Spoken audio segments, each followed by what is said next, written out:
many people will have dropped off along the way and maybe abandoned this cause and not live to see how far it will go. But for the fact that you have found grace now this is my English, every other time. That's from Joseph. To return and just to be able to work with us has been amazing. In the beginning when you came, there was a lot of areas of differences. You came with your own vision, we had our own vision. And we did things the way we knew how, and you wanted to introduce the way you thought probably things should have been done. And I remember the first time when that team came, basically you were looking out for how do we reach out to the unreached group. And in our community we have the Nubians. How do we reach out to the Nubians? And as a matter of fact, the Nubians were not our issue. And so like you had a totally strange interest from ours. We were already doing what we were doing, and apparently it was flourishing.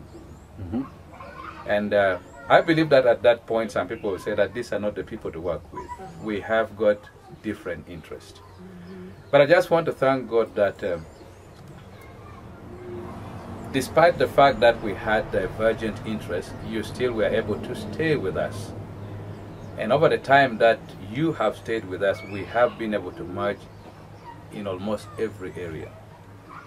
We've come together and we found meeting places, and the things that we have done in terms of ministry has taken us a long way. Initially, the Nubians were not our areas of interest and focus. Probably I would say even right now, because like everybody would take generally and like everybody else is our focus. But the work that we have done with the people of Bombo has caused the Nubians to be inclined positively towards our ministry and towards Christ himself.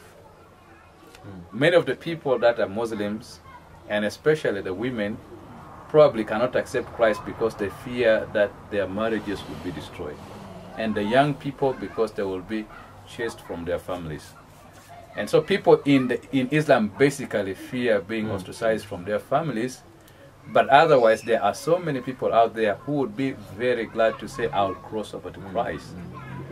And initially that was not our area of focus, but as we worked together, we grew together, and where we have arrived, we are doing a lot of business for his kingdom together.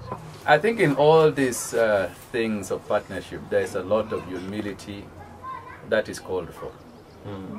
And I really appreciate the sense of humility that has been demonstrated by you right from the very first team that came. You have acknowledged a few things. One of them is that we are the people on the ground. We probably know a lot more about what is happening than you do. And it was always very humbling for you to come and say, we want to learn from you. That certainly was very humbling. People come with a totally foreign way of doing things, but they want to impose it on you, and so that you do it. And actually there are many ministries that exist, and pastors have yielded to, we know it, do what we say, and their ministries are really strong. But the people who support that ministry or partner with that ministry normally insist this is the way it should be done. You should be able to sing in English. You should be able to dance in English. With such great rhythm. Oh yes. Yeah, but you see, all this is what we count ourselves privileged, that when you came, you did not place demands on us. You've noticed you are with the people. They know you, you know them. Yeah. And you haven't broken into kind of into Johnny. levels of importance. Yeah.